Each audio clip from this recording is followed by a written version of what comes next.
Hello, this is Jerry. Today I'm working on this coastal painting and I want to start by giving you a sense of what we'll be exploring together. I'll be talking through the techniques I'm using, from the first washes to the final details, and explaining my colour choices and thinking behind each stage so you can follow along or try it yourself later. Now before we begin painting, I'd like to say a few words about composition. Good composition is really about guiding the viewer's eye. Now in this scene, the boats create a natural lead-in from the foreground, drawing you towards the houses on the cliff. The angles, spacing and balance of shapes help create depth and movement, and even small adjustments, shifting the boat, softening a shadow, opening up a gap, can make the whole piece feel more harmonious and inviting. Now just before we get started, a quick note about the drawing. I've already completed the outline using a 2B pencil on Saunders Waterford 140-pound knot paper, and the painting size is 16 by 12 inches, a quarter imperial sheet. All the key information, including colours and materials, are written in the description below. Now, if it would help you paint along, I'm considering posting clearer outline drawings on my website for you to download. Now, if that's something you'd like to see, just let me know in the comments. Right, let's start painting. Now, I'm going to start with the sky. I've got a medium mop here and a lot of water, and I'm going to be using a mixture of French ultramarine and cobalt blue, mostly cobalt blue. Nice strong mixture, going straight onto the paper without any wetting. Now, I've already pre-drawn my cloud shape, and what I'll be doing is I shall be putting the blue wash on and bringing it down to the just before the pencil lines that I put there to help guide me with my cloud shapes. I do find it's useful to do this sometimes beforehand, simply because sometimes I forget myself and paint too much, too far down. Now with this, it will keep me up the top part, which is where I want it. I'm going to be painting over the where the trees are at the top of the hill and in the background, and I'm just working my way around this shape that I've drawn. I'm not going over the pencil line because I'm going to be removing that later on, and keeping this mixture, the top part of the sky, fairly strong. The sky, when you paint, is always much stronger at the top than it is at the bottom on the horizon.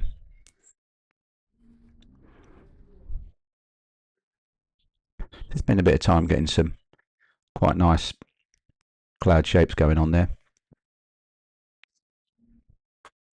Now I've added some water to this mixture, which is still the French ultramarine cobalt blue mixture, and I'm just doing a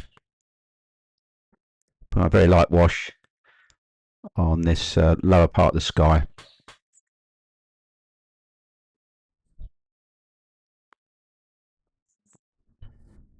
Not being too fussy with that, and I'm also going to bring this down onto the water as well. Trying to keep going as much as I can before I have to let this dry. Bit of cobalt turquoise going in. This is a Mediterranean Sea, not an English one.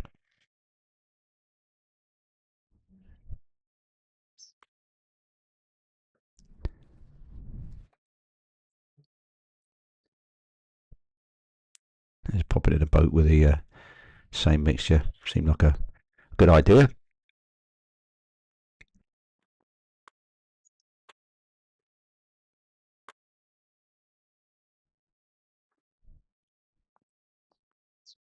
Raw sienna.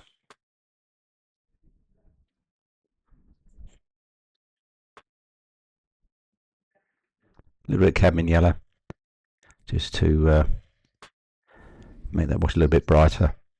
Lots of water, very watery wash. Just bringing in some of the sand colour for the hills. Going to dry up quite a bit lighter than this.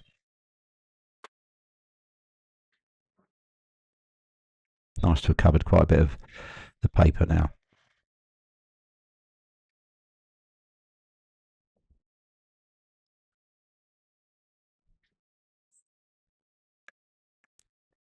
Now I've strengthened up the raw sienna mixture there.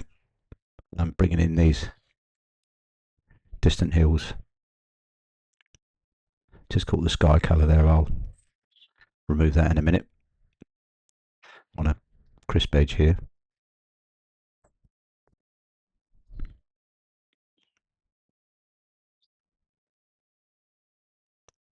Just going to take that out with a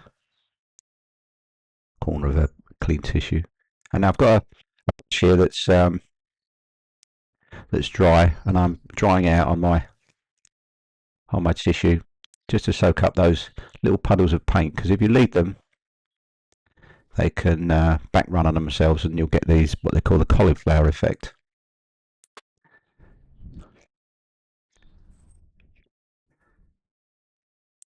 Mixing raw sienna and burnt sienna, nice thick mixture, more or less straight from the paint there.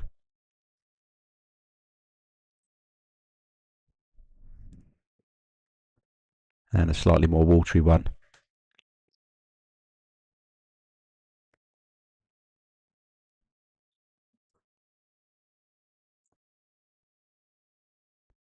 Doing the wash on these roofs there, to the buildings.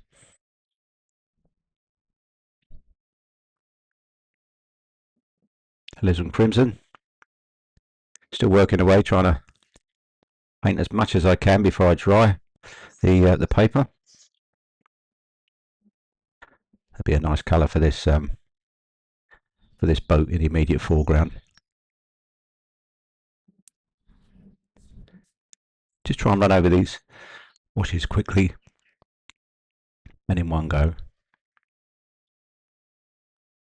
And while I'm about it, cobalt blue for the boat next to it. Just keeping clear of that wet alizarin crimson on that front boat.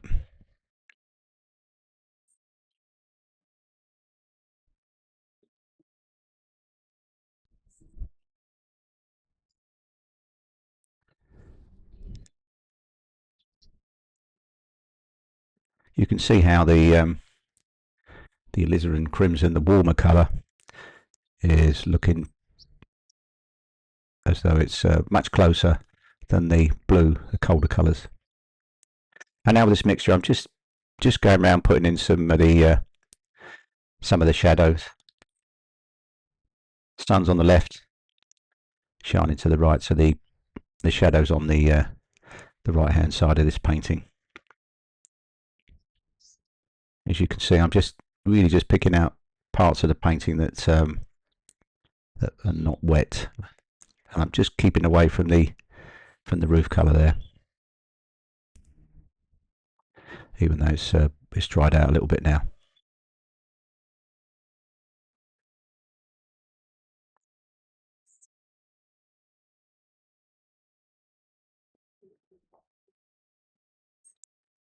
There's some balconies here, so I'll be painting the underside of the balcony with just a first wash, but it will be having another couple of washes, darken it right up.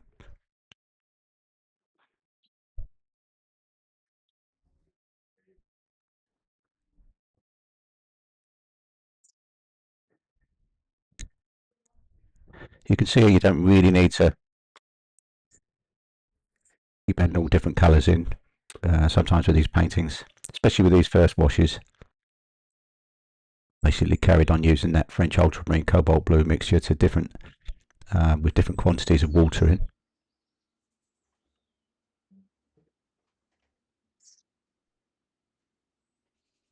Now I've let that dry, and as I said, with the clouds, right, pre-drawn the cloud shape, just rubbing that line off now. Don't want to see that. Make sure If you do this, then you leave the paint to its completely dry. If you do smudge the paint with the putty eraser, invariably it'll mark the paper and you can't get rid of it,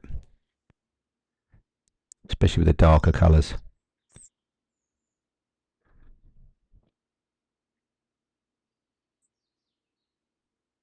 Just dipping into some of that lighter mixture there to be the lighter part of the trees and bushes.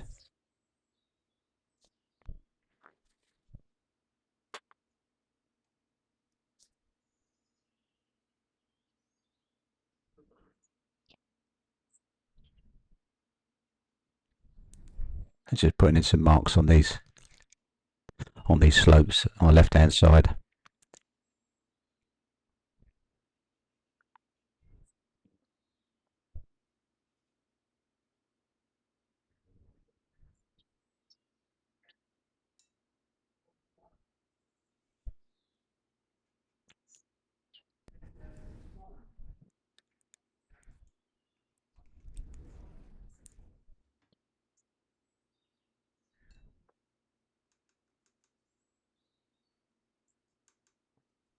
Using a fairly small round brush, sap green into the raw sienna, burnt sienna mix. Just going to start popping in some of the greens now that are the trees and the bushes behind these houses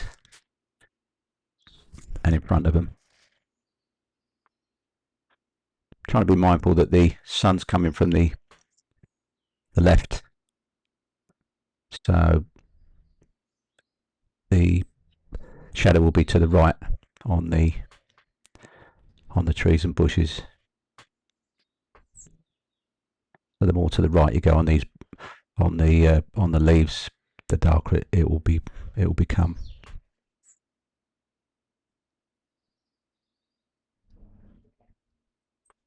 So starting off fairly light, nice light wash of green.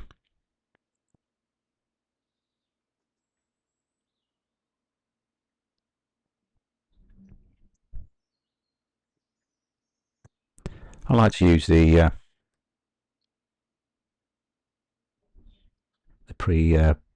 like to use sap green and hooker's green rather than mixing it myself. You can do that, but I don't see the any advantage for me with my using this large palette. You can get some nice greens with the blues, French ultramarine, cobalt blue, with cadmium yellow, especially some of those rich dark greens. And now I'm going in with Payne's grey, just to put in some trees behind these green trees at the front. These will dry a little bit lighter.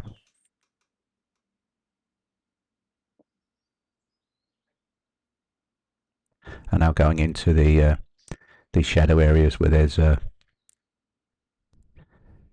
walkway above, so these are in quite deep shadow.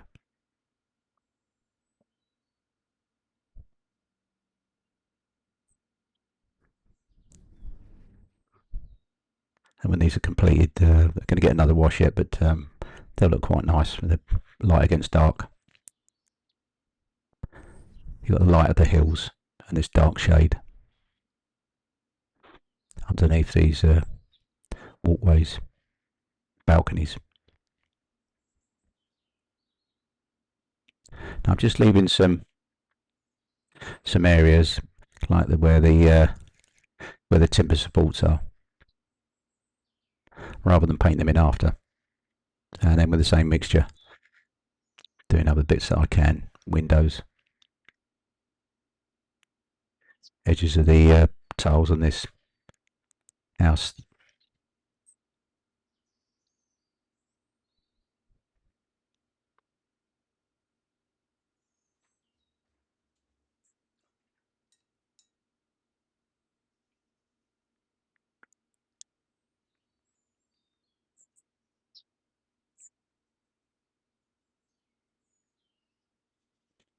I've added some cadmium yellow, which is quite a strong colour, so only a small amounts of it. And it's quite a staining colour. Once you put it on, you can't really get rid of it.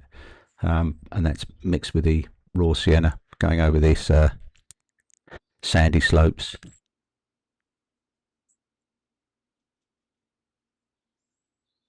And this is wet in wet with some burnt sienna on the edge of it.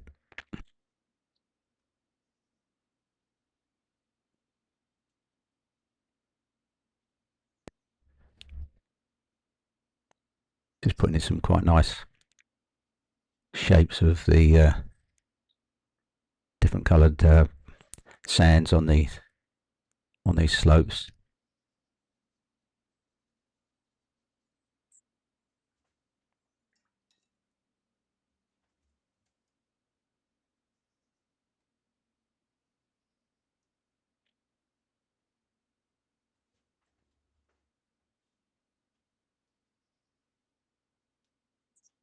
Going back to the distant sea,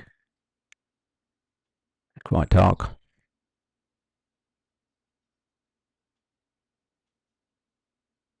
Making sure I keep a nice straight line there. The horizon's straight as it would be with the sea.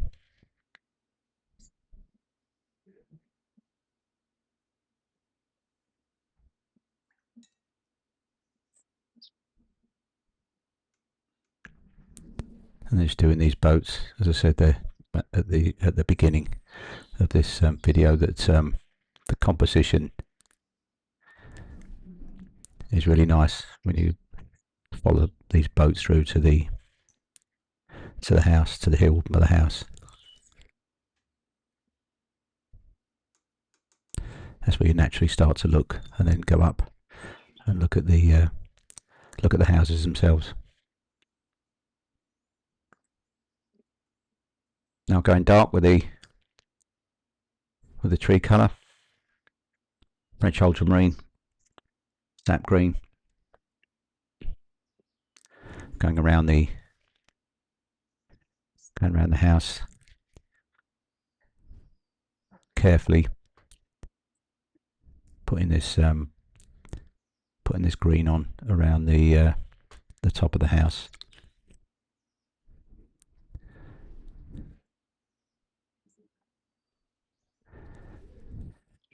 Medium round brush.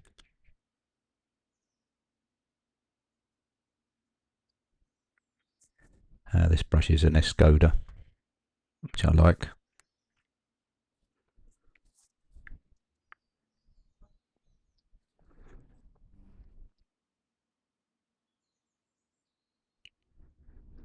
Want this to be nice and dark. Really show up these whitewashed houses.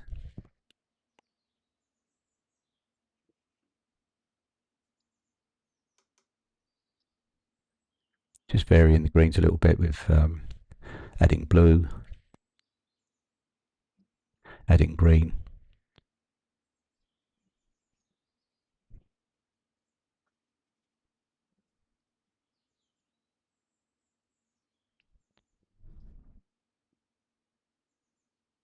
Nice fine tip on this brush, even though it's quite a largish brush. You can get some fine marks with these, putting some fine lines.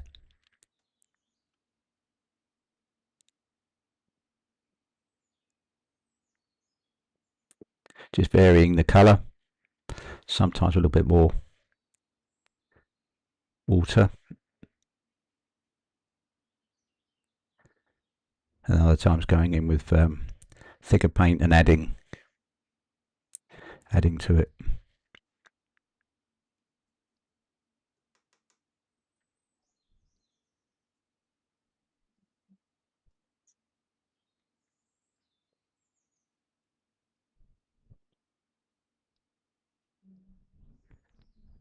You can see how that's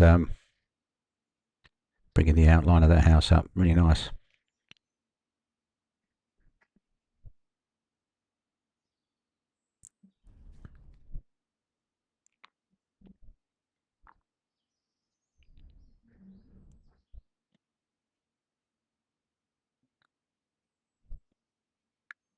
leaving those lighter areas of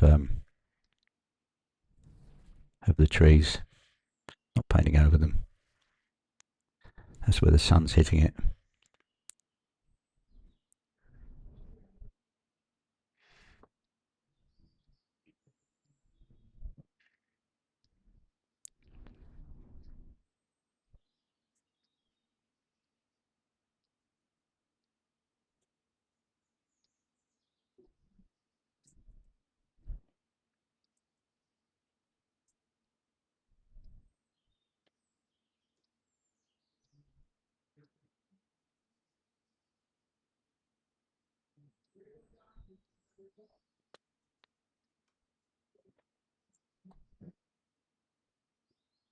Burnt sienna into the green mixture.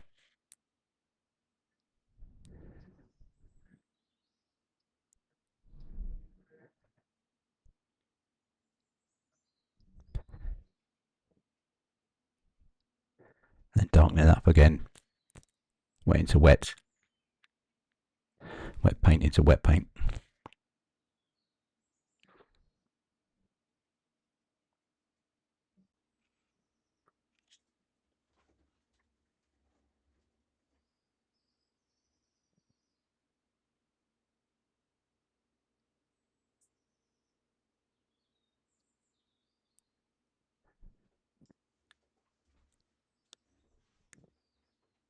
Just putting some of the shapes in these, in between these houses, and also these hills. Putting some dark on the edges. The darks and the lights look quite nice.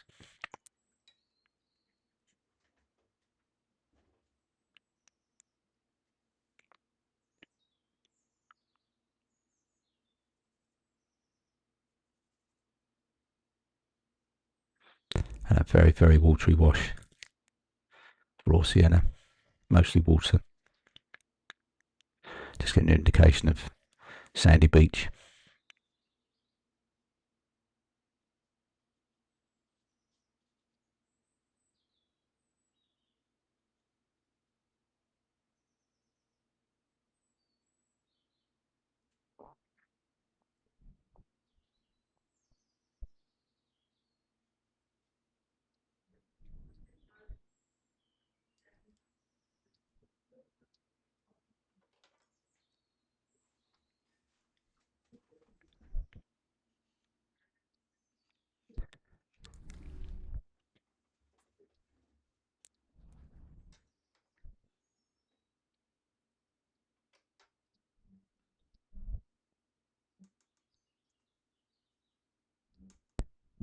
Just taking time to look at this arrangement of trees, and where I can put in some darker tones. Paint's still quite wet. I'm using quite thick paint. When you're painting over wet paint, be mindful that you do need to use quite thick paint, otherwise you'll start getting issues with the what they call runback cauliflowers.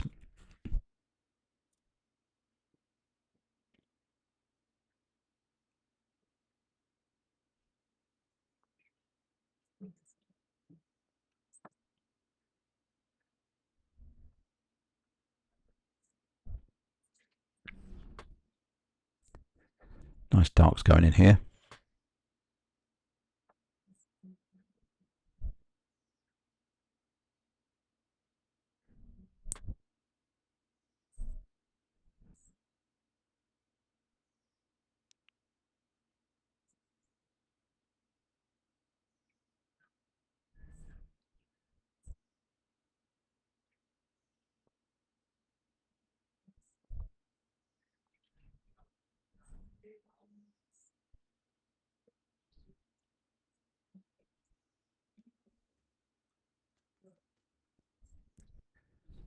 Just going along the edges, tops of these houses, top edges, with a really dark colour, making them really stand out.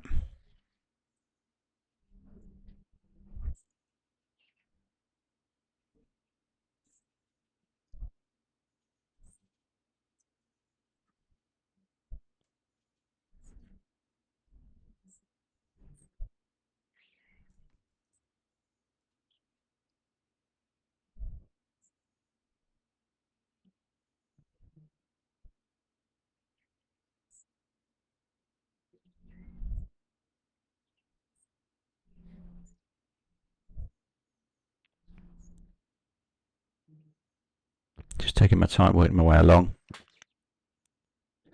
keeping the left hand side lighter than the right, which is where the shadows would be.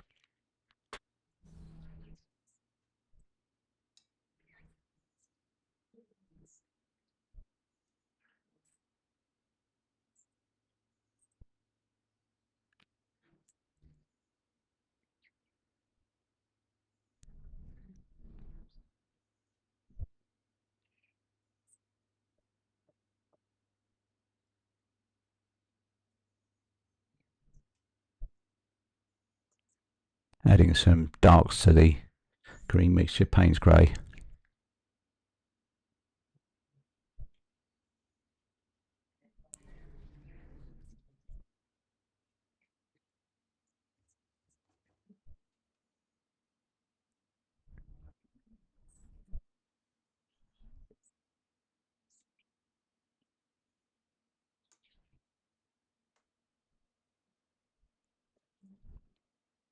Hooker's green, Payne's grey.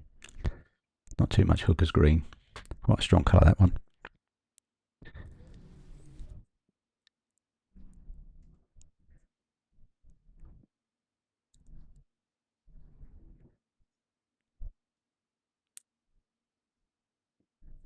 Bringing that down to the distant hill.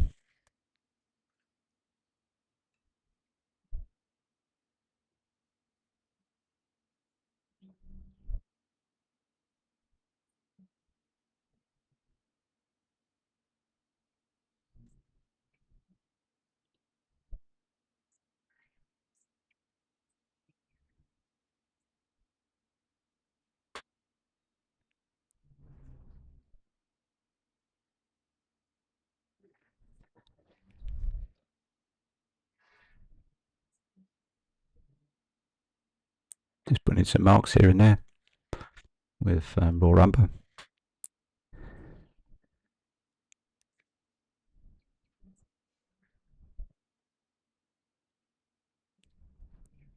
In reality, there's lots and lots of different shades of yellow and brown, but we're just trying to capture that in just a few different shades of those colours. Now this is a very watery wash of Payne's grey to give the impression of some shadows cast by the sun on the left there.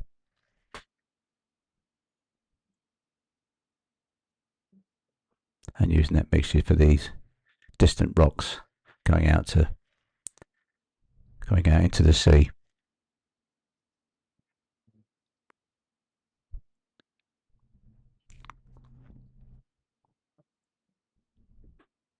And then just putting in some marks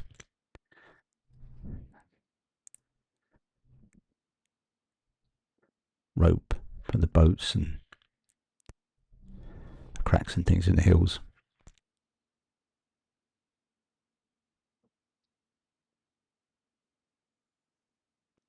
Keeping these boats as simple as possible.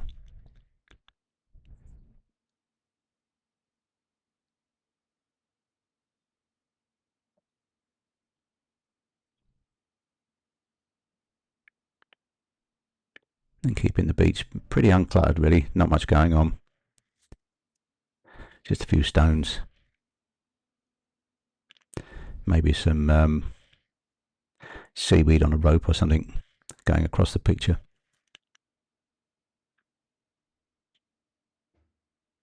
And once again darkening this area here, this time using raw umber. Just want to give it a hint of brown.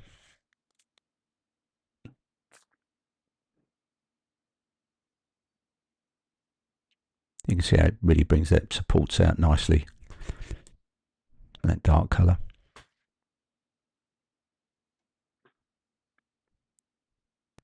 And I'll just put in some of the architecture there, some of the timber.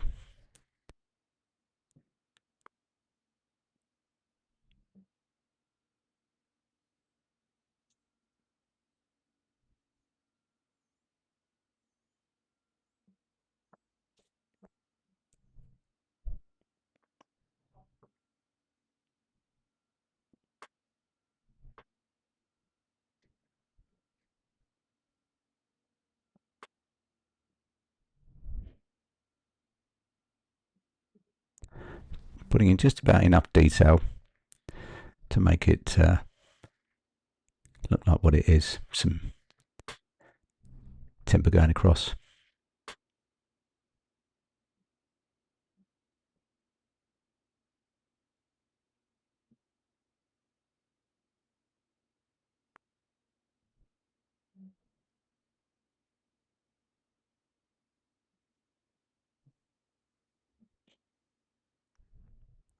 All the time just stopping for a few seconds just to have a look and compare it to my picture that I'm working from.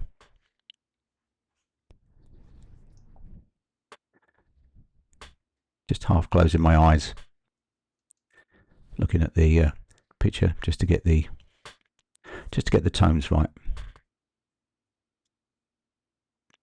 Cerulean blue, putting in some of the cloud reflection on these windows. I was always told not to use blue for windows, but I don't always do what I'm told you shouldn't do. I think it looks quite nice. Not in every circumstance, but in this particular one.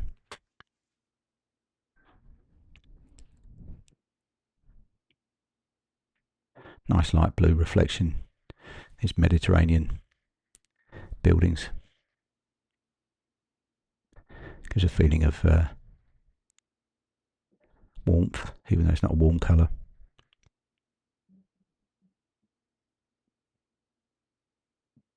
This is a rigger brush I'm using now.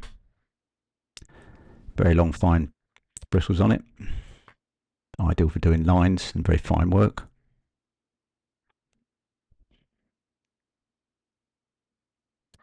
Using it for these timbers and balconies and overhangs and things. Doing windows.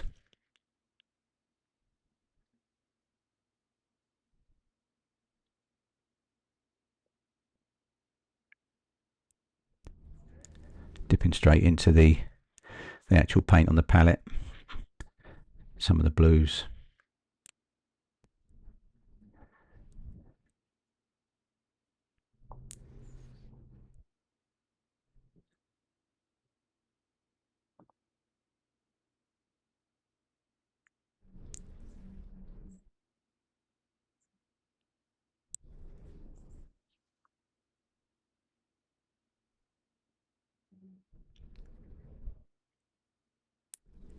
Just varying some of the colours there.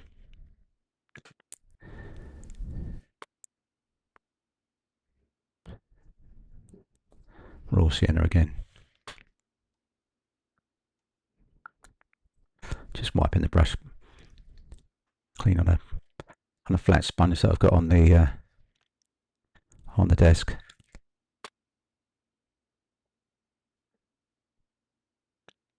And going in with neutral tint just to darken up the top parts of these parts at the underside of the walkways. They'd be darker Shadows will be darker at the top than they are as you come down, where they get more light in them.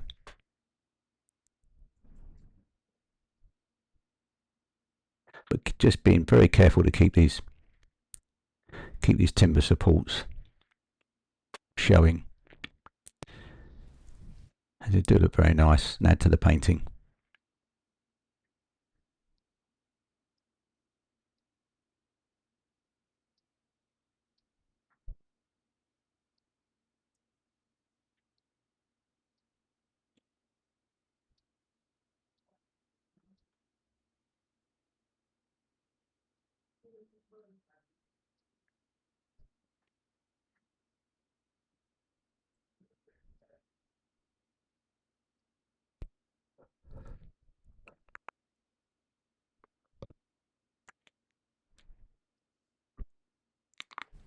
It's quite a slow part of the painting, this, really. I'm just going around with this fine brush, putting in some of the details, windows, timbers.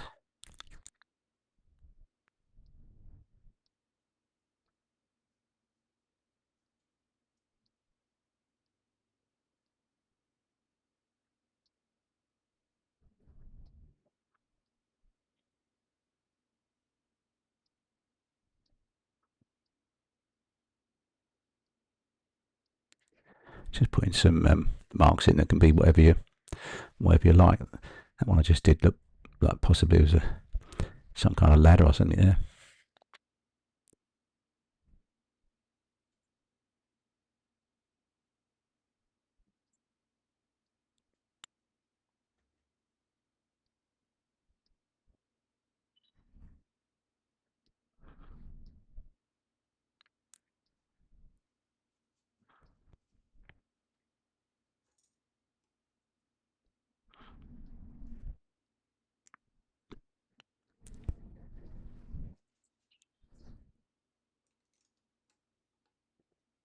There's a boat in the water there, which I've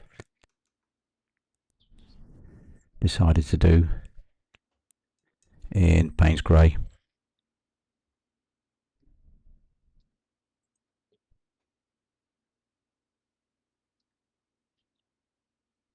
Nice simple boat. And using the colour just to put in some more rocks in the background, just give it a variety of colours there.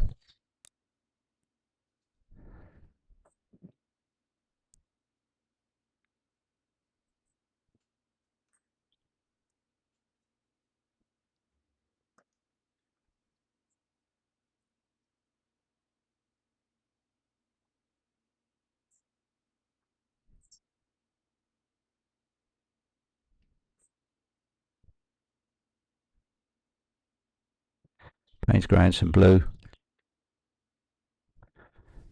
Just going over where I'd left these timbers, not leaving them in white, giving them a little bit of colour.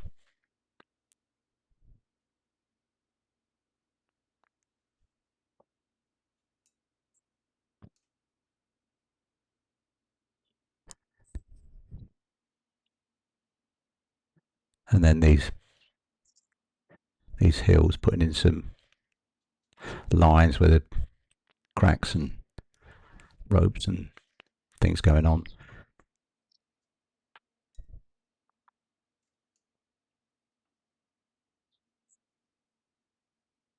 Just add a little bit of interest.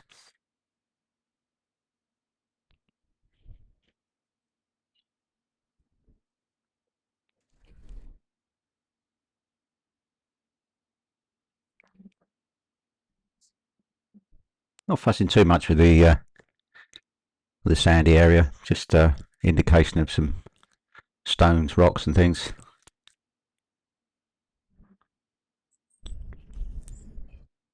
I want that to look fairly plain and uncluttered.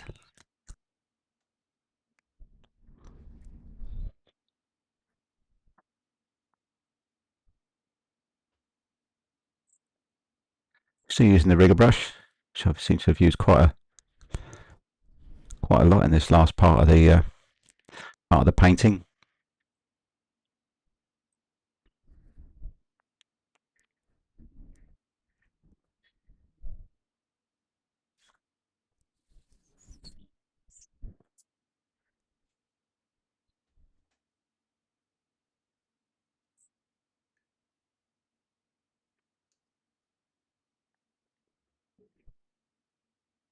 sepia, doing some trunks for the trees in the distance.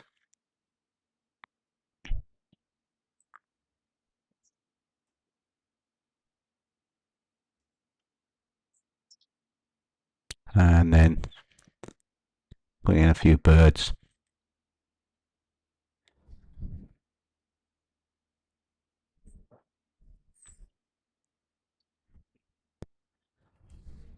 I've always found it best to, when you're doing birds, putting birds in the sky, to use an odd number. I don't know what the exact reason is, but it does look better to have an odd number.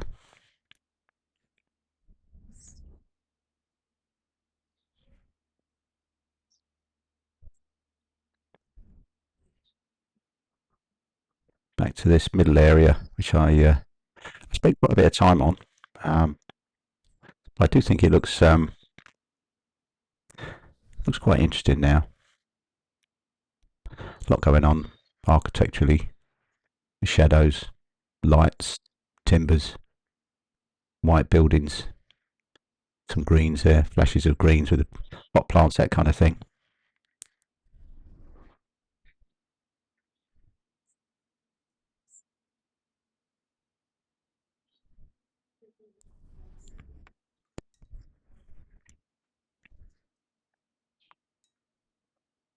It's getting near to the end of the painting now. Darkening up this sea, making it more turquoise, cobalt turquoise.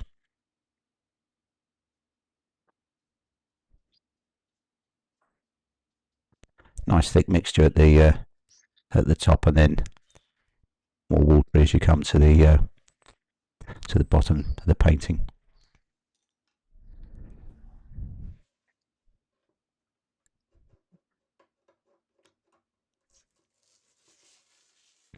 And now for the reveal.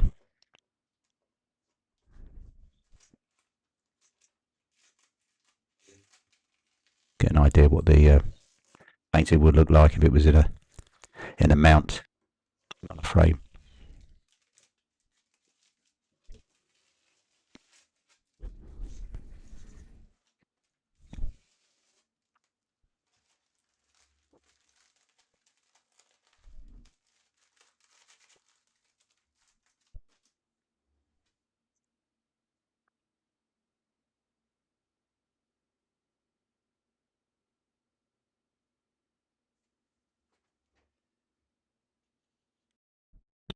Thanks for joining me for another painting.